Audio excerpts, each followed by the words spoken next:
membatalkan nasab alwi ini ke Rasulullah menemui jalan terjal.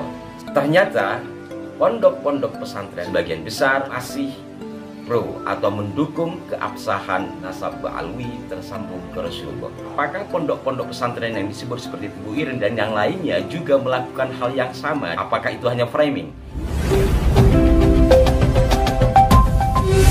Assalamualaikum warahmatullahi wabarakatuh. Salam jumpa, salam sejahtera untuk Anda semua. Salam persaudaraan dari kami, Aras 9 Channel.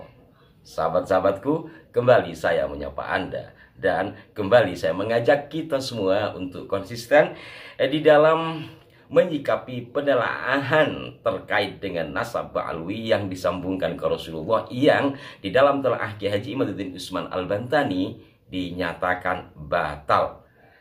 Hal ini sudah sering kami sampaikan, dan terkait dengan penelitian tersebut sudah dibukukan, sudah menjadi jurnal ilmiah, bahkan juga sudah diterbitkan dalam bentuk digital oleh Maktabah Nur sehingga bisa dibaca oleh seluruh masyarakat di dunia bagi yang mau membacanya.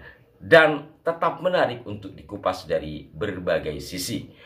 Belakangan ini, sahabat-sahabatku sekalian, muncul lagi sebuah naskah akademik atau jurnal akademik yang ditulis oleh 4 mahasiswa di salah satu pondok pesantren di Jawa Timur dengan judul Memudarnya Otoritas Keagamaan dalam kurung polemik nasab habaib di kalangan pondok pesantren An-Nahdien. Ini menarik karena setelah mengkomparasi, setelah memadukan antara pro dan yang kontra, kemudian mencari data-data bagaimana sikap-sikap pondok pesantren. Dan ternyata secara garis besar, perjalanan Kiai Imad dan mungkin juga para peneliti nasab yang lain yang membatalkan nasab alwi ini ke Rasulullah menemui jalan terjal jikalau apa yang ditulis oleh 4 orang mahasiswa dalam jurnal ini benar. Ternyata pondok-pondok pesantren, bahkan pondok besar yang didirikan dan diasuh oleh kiai-kiai NU, sehingga diberi istilah pondok pesantren An-Nahdien, sebagian besar dari data yang dibuat oleh pembuat jurnal ilmiah ini masih pro atau mendukung keabsahan dari nasab alwi tersambung ke Rasulullah. Inilah jalan terjal yang menurut hemat saya baik untuk kita diskusikan bersama. 4 dari mahasiswa tersebut saya akan sebut namanya. Yang pertama adalah Asis Miftahus Surur dari Universitas Islam Tribakti Lirboyo Kediri.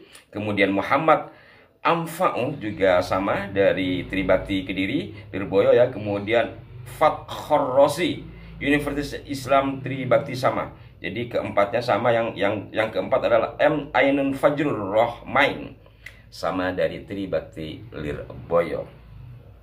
Adapun penelitian yang dilakukan oleh 4 mahasiswa yang sekaligus juga santri ya, adalah jenis kualitatif dengan melakukan observasi dan mengumpulkan data-data. Data yang dimaksud adalah karya-karya Kiai Imad, juga dari karya-karya atau pendapat dari pihak Robitoh Alawiyah, kalau mau disederhanakan seperti itu. Dan pada simpulannya, biar ringkas saya akan bacakan saja simpulannya. Pro kontra terhadap kesahihan nasab habaib sebagai keturunan Nabi diawali dengan adanya oknum Habib yang dianggap tidak sejalan dengan yang dicontohkan Nabi, hingga Kiai Haji Imaduddin Usman meneliti dalam tesisnya dan memperoleh sebuah kesimpulan silsilah nasab habaib terputus. Pasalnya pada abad ke-5 hingga ke-9 tidak ditemukan manuskrip yang menyatakan Ahmad bin Isa memiliki seorang anak yang bernama Abdullah atau Ubaidillah. Sedangkan menurut Robitoh Alawiyah, nama Abdullah tidak disebut bukan berarti menafikan Abdullah sebagai anak dari Ahmad. Kitab pada abad ke-5 hingga ke-9 tidak menyebut anak Ahmad secara menyeluruh. Para ahli nasab juga telah sepakat Abdullah sebagai anak dari Ahmad bin Isa. Ahmad Al-Muhajir hidup di Basrah dan berhijrah ke Hadramaut bersama salah seorang putranya yang bernama Abdullah yang lebih dikenal Ubaidillah. Robitoh Alawiyah meyakini Bani Alawi sebagai pemelihara nasab yang sahih. Mereka sangat teliti dan berhati-hati dalam menulis nasab, sehingga mereka mendapat pengakuan dari para ahli dalam ilmu nasab dan seterusnya. Intinya, kalau mengambil sederhana dari dua simpulannya ini adalah dari apa yang ditulis oleh Kiai Imad dan dari apa yang diakui oleh Rabithah Alawiyah. Nah, ada hal menarik yang berulang-ulang disampaikan adalah selain Suhra Wastifadhah tidak disebut bukan berarti tidak ada orangnya. Ini yang bergulir sampai hari ini. Ini nanti kita coba ulas ketika melihat persyaratan dalam tanda petik yang dibuat oleh Kiai Imad juga dalam tanda petik. Kita lanjut kepada persoalan pondok pesantren yang dari hasil penelitian ini dikatakan mayoritas pesantren-pesantren Kiai NU itu masih mendukung atau mengakui bahwa Ba'alawi adalah zuriyah Kanjeng Nabi Muhammad SAW.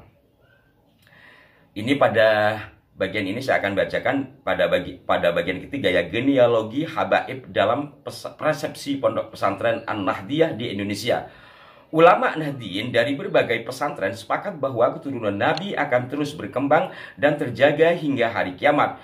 Ketentuan tersebut telah disampaikan oleh Nabi dalam riwayat Muslim, dikatakan bahwa Nabi berwasiat untuk berpegang teguh kepada Al-Quran dan itrah.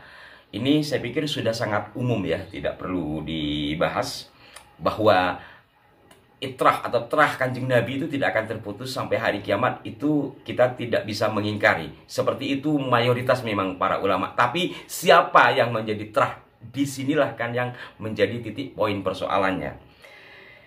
Kita lanjut.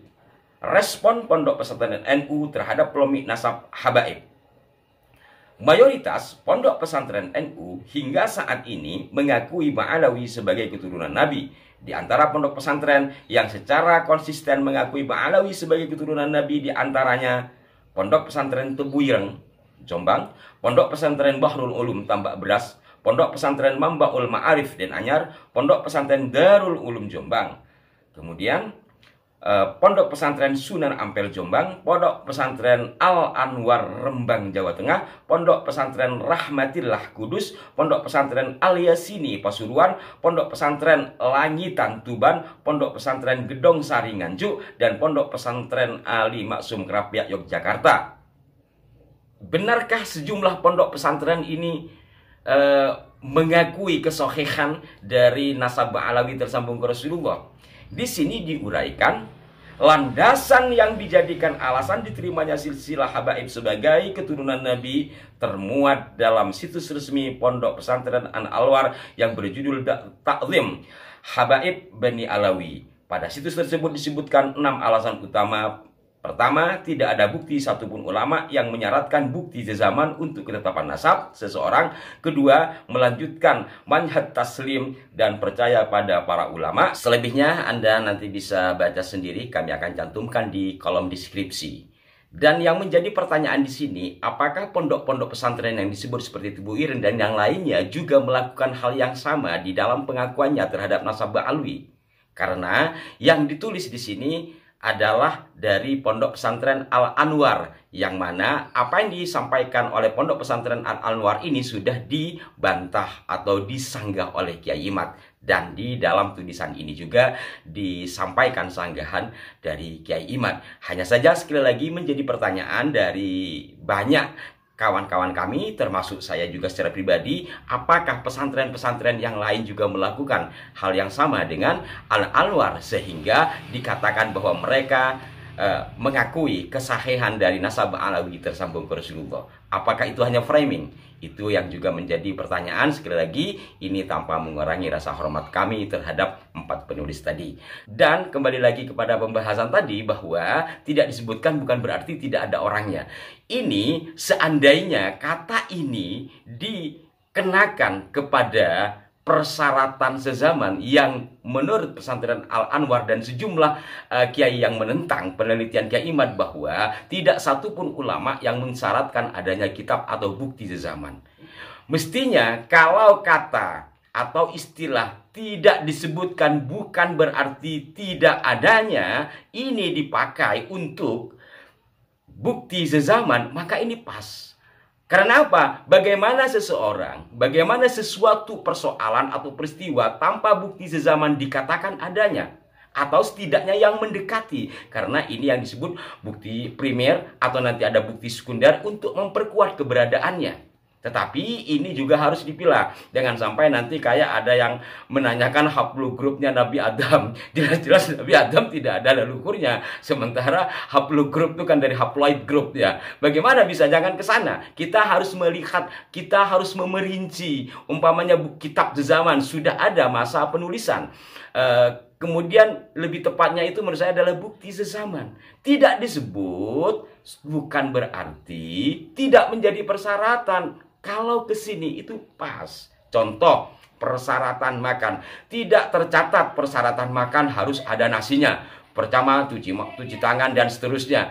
Tidak disebut, tidak tercatat adanya nasi. Ya sudah pasti harus ada nasi. Karena bagaimana kita makan kalau tidak ada nasinya? Bagaimana dikatakan sesuatu itu ada kalau tidak ada buktinya? Ini sangat logis sekali dan elementer, sangat dasar. Demikian saya pikir kita tetap kawal persoalan ini pada jalurnya, dan salam hormat saya.